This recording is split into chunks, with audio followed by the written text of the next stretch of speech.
1 week from tonight, she's young, beautiful, successful, and has everything to live for. But someone wants her dead. Hello? I'll find you. I don't give up. Lauren Hutton, David Burney, and Adrienne Barbeau star in a chilling tale of suspense and terror. A twisted maniac is at large. Can he be stopped before it's too late? Someone's Watching Me next Wednesday on NBC. Someone's Watching Me. No, not the song by Rockwell and Michael Jackson.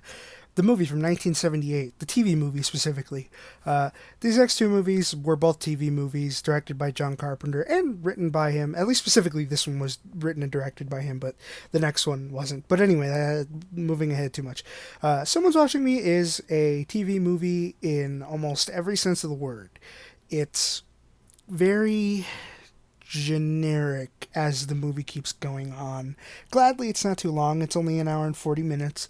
The premise of the movie is we start with a man who has been watching someone in their apartment, and he's finally gotten them to the point of crazy, and they kill themselves, and it's like, oh no. Then enter our new character, Lee Michaels, played by Lauren Hutton, who's fun in the first half of this movie, or maybe the first 30 minutes, I would say. 40 minutes, and then just sort of loses all the things interesting about her at all. If anything, my favorite performance in this whole movie was Adrienne Barbeau, but that's just because I like Adrienne Barbeau in pretty much every movie she's been in. It's a thriller movie that is definitely meant for TV audiences, specifically in that, like, 7-8 o'clock, right as the kids are going to bed and brushing their teeth, and it's on this channel. I think actually, sorry, I should say the little video clip that I put in the beginning, I think it even says 7-8 Central. I'm not 100% sure because I haven't seen the clip in a while, but it definitely feels that way just based on watching it. Honestly, where Dark Star feels a lot like a movie that would be made by John Carpenter, this one feels like he was testing the waters for Halloween, or really any of the movies that came after, besides the next one I'm going to talk about. But any of his main movies that were in theaters and then in home video and stuff, those definitely feel a lot more John Carpenter, and this feels more like a framework for Halloween. But Lee Michaels gladly isn't as helpless as Jamie Lee Curtis's character in Halloween. And if there's any really good thing I had to say about this movie, it's her performance is really well done, and it is frightening at times lightly. It's not something you would get too scared about unless you were like a prude.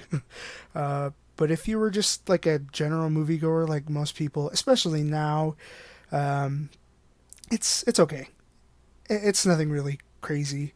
The movie just kind of ends, and the one thing that I take away from this movie that I actually really don't like, the only negative thing I have to say about this movie is the music is like distracting. John Carpenter is famous for having said that when he makes music for his movies, he wants it to feel like part of the background atmosphere, sort of setting a mood, but never driving the emotion for the scene. This movie, the music is not done by him at all, and it feels wrong.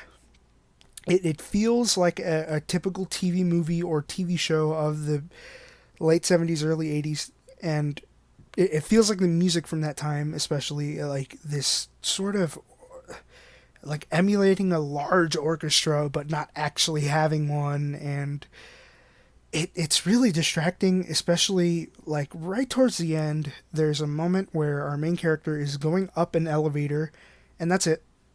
Nothing exciting is happening except she presses the elevator button. She waits for it to come down. Then the doors open. She walks in. The doors close. It goes up. And it's the loudest, like, horn sections, string section, all this crazy music. Like, it's intense and exciting, but she's just going up an elevator. If I had to say anything, this one's really not worth watching. But, yeah. On to the next movie.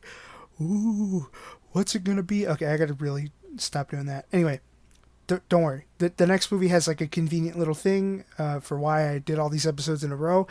And yeah, anyway, I'm done here. Bye.